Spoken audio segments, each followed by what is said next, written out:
Imagine being born into a palace where every moment of your future has already been decided. Before you could speak, before you could choose who to love, before you even understood the world around you, powerful men had already written your destiny. Your name was not important because of who you were. It was important because of what your marriage could achieve.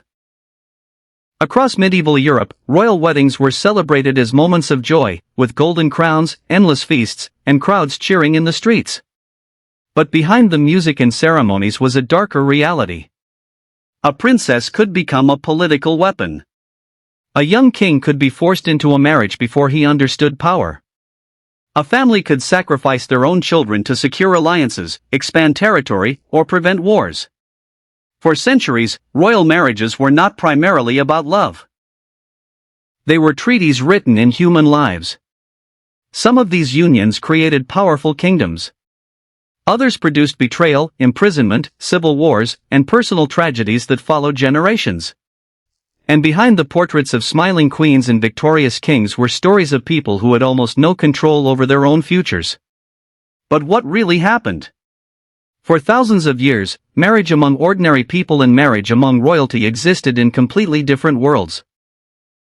For most people, marriage was connected to family, survival, inheritance, and local traditions. But for kings and queens, marriage was something much larger. It was diplomacy. It was military strategy. It was a way to control the future. In medieval Europe, kingdoms were constantly fighting over land, wealth, religion, and succession. A single royal marriage could prevent a war between two countries. It could unite rival families. It could create a claim to a throne decades later. And it could decide who controlled entire nations. The idea was simple. A ruler's greatest responsibility was not personal happiness. It was protecting the dynasty. The royal family was viewed almost like a political institution. Every child born into it represented a future possibility. A son could inherit a kingdom. A daughter could create an alliance. A marriage could change the balance of power across Europe. But this system came with a devastating cost. The people inside it were often treated less like human beings and more like pieces on a political chessboard. One of the clearest examples came from medieval England and France. For centuries, these two kingdoms competed for territory and influence. Their conflicts produced some of the most famous wars in European history. But behind armies and battlefields was another battlefield. Marriage. Royal families used weddings to strengthen claims, secure peace agreements, and create alliances. Sometimes children were promised to each other while they were still very young. The agreement could be made years before the marriage actually happened. The children involved had little or no say. Their personal feelings were irrelevant compared with the interests of their families. Modern historians often emphasize that we cannot judge medieval society only through modern ideas of individual freedom. The political world of the Middle Ages operated under completely different assumptions. Dynasty, religion, inheritance, and loyalty were considered matters of survival. But understanding the system does not erase the human suffering caused by it. Because behind every political decision was a real person. A royal bride was often expected to leave everything familiar behind. She could be sent hundreds or even thousands of kilometers away to a foreign court. She might not speak the language. She might not understand the customs. She might never see her childhood home again. And once she arrived, her role was usually clearly defined. Produce heirs. Represent the dynasty. Support her husband's political ambitions. Failure could bring humiliation, rejection, or even accusations against her. The pressure placed on royal women was enormous. A queen's value was often measured by something she could not fully control, whether she produced a surviving heir. Childbirth was dangerous in medieval Europe, and many royal women faced repeated pregnancies because the survival of the dynasty depended on having children. Behind the celebrations of royal births were often fear, uncertainty, and personal sacrifice. But the darkest part of this tradition was not simply that royal marriages were arranged. The real danger came from what happened when political goals collided with human emotions. Because rulers were not just trying to create families. They were trying to create power. And power rarely accepted failure. One of the most famous examples of the dangers of royal marriage involved Henry VIII and his marriages. His story is often remembered because of his 6 wives and his dramatic break with the Roman Catholic Church. But beneath the famous story was a much older royal obsession. The desperate need for a male heir. In medieval and early modern Europe, many rulers believed that a strong male successor was essential for stability. A disputed succession could lead to civil war. A weak claim could invite rebellion. A daughter's inheritance could be challenged. For Henry VIII, the question of succession became so important that it transformed English history forever. His personal marriage problems became a national crisis. But his story was not unique. Across Europe, countless royal families faced similar pressures. The survival of a kingdom could depend on something as personal and unpredictable as marriage and childbirth. Then something unexpected happened. The very system designed to create stability often created instability instead. Marriage alliances that were supposed to prevent wars sometimes created stronger claims to rival thrones. Children born from political marriages inherited competing ambitions. Families connected through marriage became enemies fighting over inheritance. The royal wedding, meant to unite kingdoms, could become the beginning of a conflict lasting generations. And history would reveal an uncomfortable truth. The people who controlled the world through marriage were often trapped by the same system they created.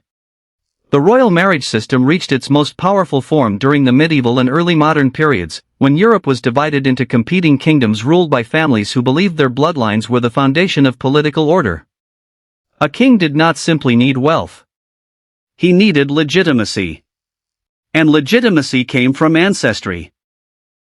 A ruler's ability to prove that his family had a rightful claim to a throne could determine whether his reign survived or collapsed. This is why marriages between royal houses became so important. A wedding was not only a ceremony. It was a political contract. Behind the silk dresses, gold decorations, and religious blessings were negotiations over land, money, military support, and future inheritance. A single marriage could decide who controlled entire regions for centuries. But there was a dangerous problem. The people being married were often the least powerful people involved. One of the most dramatic examples was the marriage of Eleanor of Aquitaine. Eleanor was one of the wealthiest and most influential women in medieval Europe. Through inheritance, she controlled the vast territory of Aquitaine, making her one of the most valuable marriage prospects on the continent. Her marriage was not simply a personal relationship. It was a political event that changed the map of Europe. At a young age, Eleanor married Louis VII of France, bringing her lands into the orbit of the French crown. But the relationship struggled. Their personalities, ambitions, and political goals were often incompatible. After years of tension, the marriage was eventually annulled. This was an extraordinary event because royal marriages were normally designed to be permanent political agreements. But Eleanor's story took an even more unexpected turn. Only months after the end of her first marriage, she married Henry II of England. This union transformed European politics. Her lands, combined with Henry's territories, created one of the most powerful political forces in medieval Europe. A marriage that had once connected her to France now helped create a rival power that threatened the French monarchy. The very tradition designed to strengthen kingdoms had created new conflicts. But not every royal marriage gave women influence. For many others, the experience was far more restrictive. A princess sent to another country often entered a world where she had little support. She left behind her family, language, and culture. She was expected to adapt immediately to the traditions of a foreign court. And if political relationships changed, her position could become extremely dangerous. A queen who had once been celebrated as a symbol of alliance could suddenly become a political liability. The story of Catherine of Aragon shows how quickly royal marriages could become battles for survival. Catherine was the daughter of Spanish monarchs Isabella I of Castile and Ferdinand II of Aragon. Her marriage to Henry VIII was originally a powerful alliance between England and Spain. At first, it represented everything royal marriage was supposed to achieve. It connected two influential dynasties. It strengthened international relationships. It created expectations for future heirs. But the marriage later became one of the greatest political crises in English history. The central issue was succession. Catherine gave birth to several children, but only one surviving child, Mary, lived to adulthood. Henry became increasingly concerned that without a male heir, England could face instability after his death. Whether Henry's concerns were justified remains debated among historians, but the consequences were enormous. His desire to end the marriage led to a conflict with the Catholic Church, the creation of the Church of England, and a transformation of English society. A private royal marriage dispute became a national revolution. But the consequences of royal marriage were not limited to queens. Kings themselves were often trapped by the expectations of dynasty. They were expected to marry strategically, produce heirs, and protect their family's political future. Personal desires were secondary. A ruler who failed to secure succession risked being remembered not only as a failed husband but as a failed king. This pressure created some of the most unusual marriages in European history. Perhaps one of the strangest consequences of this system was the rise of marriages between closely related royal families. Because rulers wanted to preserve claims to thrones and keep wealth within elite families, European dynasties often married among themselves. Over generations, this created increasingly complex family connections. The most famous example was the Habsburg dynasty. The Habsburgs became one of Europe's most powerful royal houses, ruling territories that stretched across much of Europe and beyond. Their strategy was famously summarized by the phrase often associated with the dynasty: "Let others wage war, you, fortunate Austria, marry." The meaning was clear. While other rulers expanded through armies, the Habsburgs often expanded through marriage alliances. And for a time, the strategy worked brilliantly. Their family gained enormous influence. But it also created problems. Historians have long studied the effects of repeated close family marriages within the dynasty, especially among the Spanish Habsburgs. The most famous case was Charles II of Spain. His reign ended without an heir, contributing to a major European succession crisis. Historians debate the exact role genetics played in his health problems, and modern researchers caution against oversimplifying the issue. But his case demonstrates a broader truth. A system designed to preserve power could eventually weaken the very families using it. However, the human cost of royal marriage was not only found among kings and queens. Entire populations could suffer because of decisions made in royal courts. A marriage alliance could bring peace, but it could also create new rivalries. When royal families competed over inheritance claims, ordinary people often paid the price through wars, taxation, and political instability. The famous conflicts between England and France were not caused by marriage alone. Religion, economics, territory, and ambition all played major roles. But marriage repeatedly shaped the personalities and claims of those who led these conflicts. And then came one of the darkest realities of the tradition. A royal marriage did not always mean protection. Sometimes it meant control.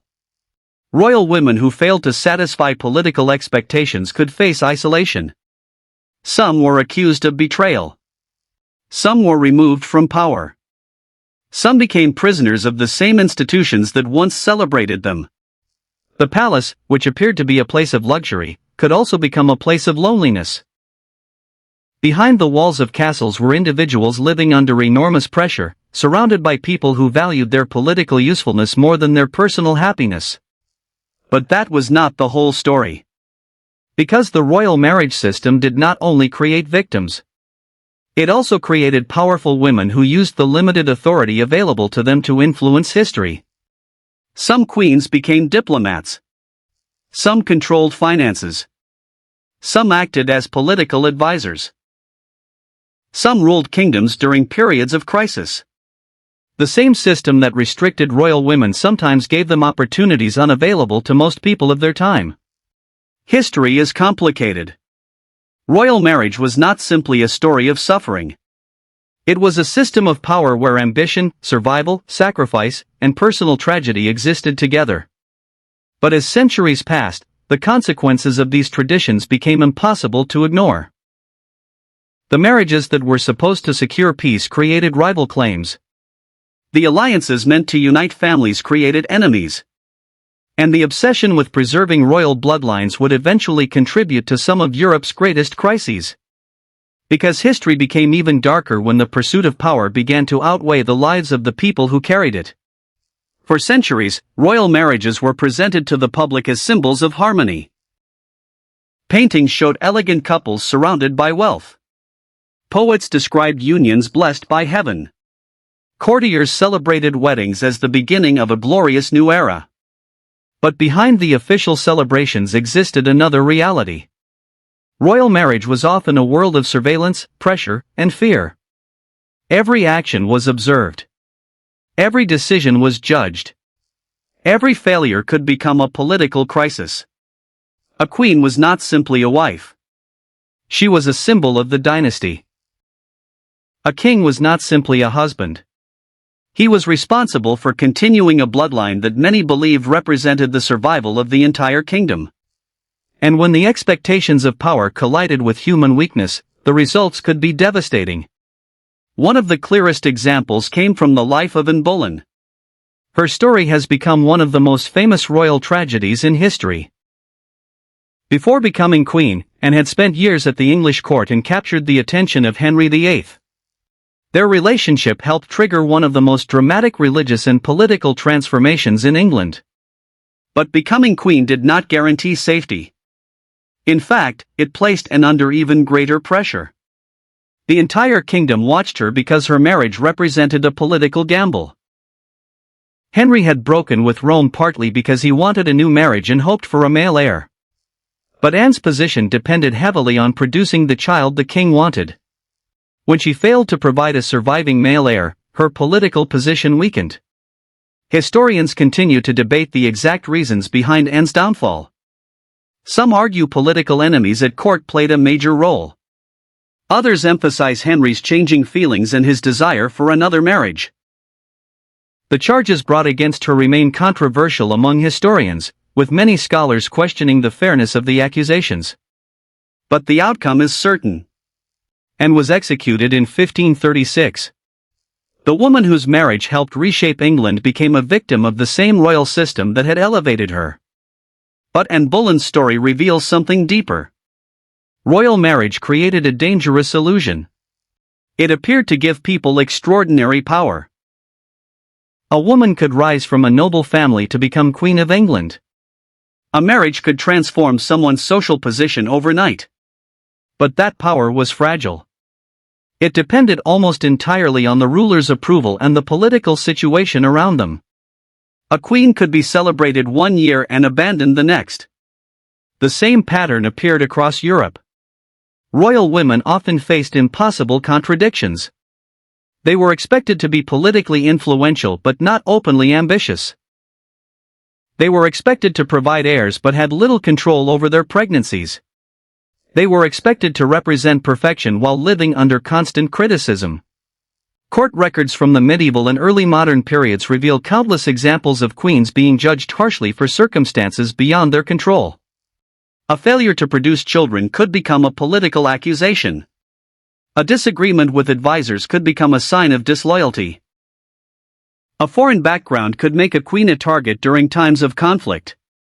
But the darkest consequences were not always visible inside royal courts. Sometimes royal marriage traditions shaped the fate of entire nations.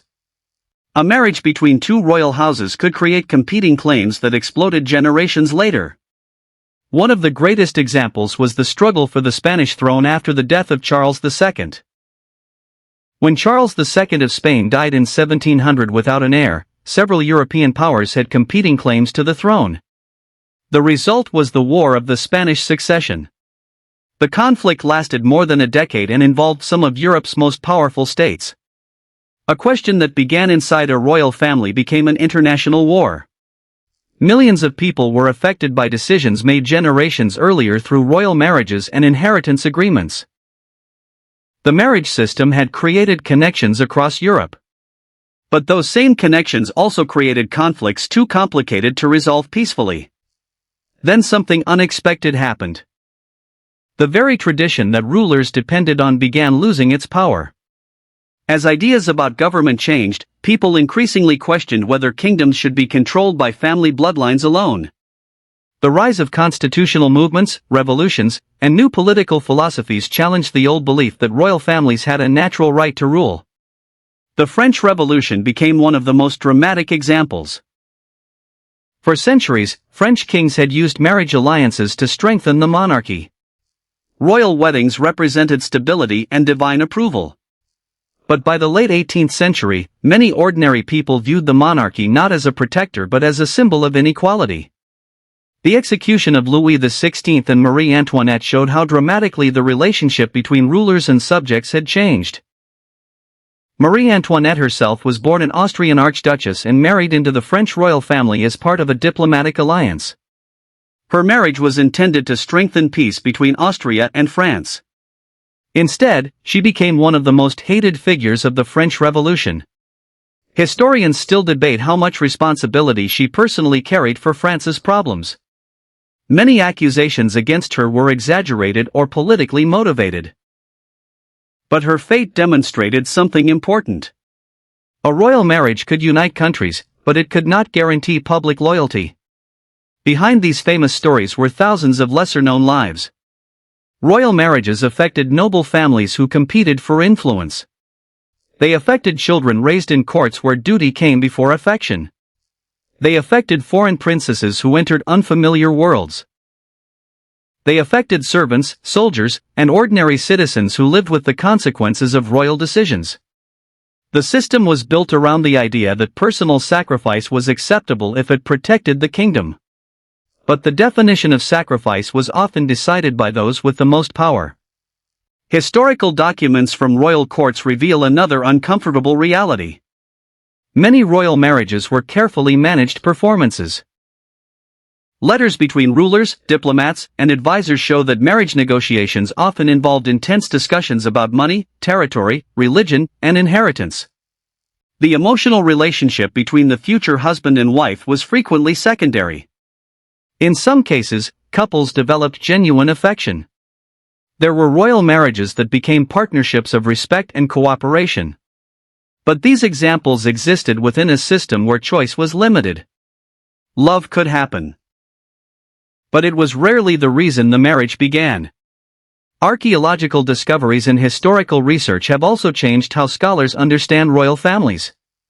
For example, studies of royal burial sites, remains, and historical records have helped researchers investigate health, family relationships, and living conditions among elites. However, historians are careful not to draw simple conclusions from limited evidence. A skeleton, a document, or a portrait can reveal clues. But it cannot always tell the complete human story. History requires interpretation. And sometimes the greatest mysteries are not about what happened. They are about what people experienced privately behind the walls of power. The royal marriage tradition survived for centuries because it served a clear political purpose. It created alliances. It protected inheritance. It prevented some conflicts. But it also created suffering that was often hidden beneath ceremony and tradition. The magnificent wedding halls, the royal portraits, and the celebrations created an image of perfection. Yet behind those images were people struggling under expectations they never chose. And perhaps the greatest tragedy was this. The same marriages that were meant to preserve royal families often destroyed the individuals inside them. But history was not finished with this tradition. Because the consequences of these royal unions would continue long after the marriages ended. They would shape modern borders, influence national identities, create legends, and leave behind questions that historians are still trying to answer today. The age of royal marriages built on political necessity is often remembered as a distant chapter of history. The castles remain. The paintings remain. The crowns remain. But the people who lived inside this system are often reduced to names written in history books. A king. A queen. A dynasty. A treaty. Yet behind every royal marriage was a human story. A person who had dreams, fears, ambitions, and hopes. The greatest legacy of this tradition is not only the kingdoms it created. It is also the reminder that political decisions made by powerful people can reshape the lives of those who have the least control. For centuries, royal marriages transformed the map of Europe. Borders changed because of weddings. New kingdoms emerged because of inheritance claims. Wars began because rulers believed they had a legitimate right to territories connected through marriage. The famous expansion of European dynasties was often not achieved only through armies. It was achieved through family connections. A daughter married into another royal house could create a claim that would appear decades later. A son could inherit lands far beyond his birthplace. A marriage agreement could influence international politics long after the original couple had died. The effects of these decisions could last for generations. One of the greatest examples was the connection between European royal families before the First World War. By the early 20th century, many European monarchs were related through generations of strategic marriages. The royal houses of Britain, Germany, and Russia were connected through family relationships. This created a strange contradiction. Europe's rulers were relatives. They attended each other's ceremonies. They exchanged letters. They shared family connections. Yet in 1914, their nations entered one of the deadliest conflicts in human history. The First World War demonstrated a painful reality. Family ties could not always overcome political interests, military alliances, nationalism, and competition between states. The tradition that had once been designed to create peace could not prevent disaster. But royal marriage did leave behind another legacy. It helped shape the cultural identities of nations. Queens and princesses often brought foreign traditions, languages, fashions, and artistic influences into their new homes. A foreign-born queen could influence court culture. She could introduce new customs. She could become a symbol connecting different societies. Not every royal marriage was a tragedy. Some became genuine partnerships. Some queens gained remarkable influence and used their positions to support education, charity, diplomacy, or political causes. The historical reality is more complicated than simply saying royal marriages ruined lives. They sometimes did. But they also created opportunities for individuals who might otherwise never have had influence. However, the fundamental problem remained. The system was built on the idea that the needs of the dynasty were more important than the wishes of the individual. This idea was especially powerful in societies where monarchy was believed to be part of a natural order. Kings and queens were often considered chosen by God or connected to a sacred tradition. Marriage was therefore not viewed as a private decision. It was a responsibility. A duty. A sacrifice. And because the institution itself was considered more important than the people inside it, personal suffering was often ignored. Historical records reveal many examples of this pressure. Letters between royal families show negotiations over marriage agreements that involved years of planning. Diplomatic conversations focused on inheritance, territory, religion, and political advantage. The feelings of the future husband and wife were sometimes discussed, but usually they were not the deciding factor. The marriage had a purpose before the couple ever met. They were expected to fulfill a role created for them by others. Perhaps the most tragic consequence of this tradition was the way it changed the meaning of family itself. In ordinary life, family is usually associated with emotional connection. But for royal families, family was also a political structure. A child was not only a son or daughter. A child was an heir. A marriage was not only a relationship. It was an alliance. A death was not only a personal tragedy. It could create a succession crisis. This mixture of personal life and political necessity created enormous pressure. Royal families lived in a world where private emotions could have public consequences. Over time, however, society began to change. Ideas about individual rights, democracy, and personal freedom challenged the old assumptions behind arranged royal marriages. The belief that people should have greater control over their own lives became increasingly important. Marriage gradually became viewed less as a political transaction and more as a personal choice. The decline of absolute monarchies accelerated this transformation. Kings and queens could no longer control nations through family connections in the way medieval rulers once had. Political power moved toward governments, constitutions, and elected institutions. The royal wedding became less a tool of diplomacy and more a cultural event. Yet the fascination with royal marriage never disappeared. Even today, millions of people follow royal weddings. They watch the ceremonies. They admire the traditions. They are fascinated by the symbols of monarchy. Why? Because royal marriages represent something deeply human. They combine love, ambition, wealth, family, and destiny. They tell stories that feel larger than ordinary life. But history reminds us to look beyond the ceremony. Behind every crown is a person. Behind every alliance is a decision. Behind every tradition is a human cost. The royal marriage system survived for hundreds of years because it solved real political problems. In a world without modern diplomacy, instant communication, or international organizations, marriage was one of the few ways rulers could create long-term relationships. It prevented some conflicts. It created cooperation. It helped build powerful states. But the same system also produced suffering. It forced individuals into roles they did not choose. It created impossible expectations. It turned human relationships into instruments of power. And when those instruments failed, people paid the price. Today, historians continue to debate how we should judge these marriages. Should we see them as cruel examples of oppression? Or should we understand them as products of their time, when survival of the dynasty often seemed more important than personal freedom? The answer is complicated. History rarely gives us simple heroes and villains. The people who created these systems were shaped by their world. The people trapped inside them suffered because of that same world. Both truths can exist at the same time. The castles of Europe still stand. The portraits of kings and queens still hang in museums. The wedding jewels, crowns, and royal documents are preserved. But the most important stories are not written in gold. They are found in the lives of the people who carried the burden of history. The forgotten princess sent to a foreign land.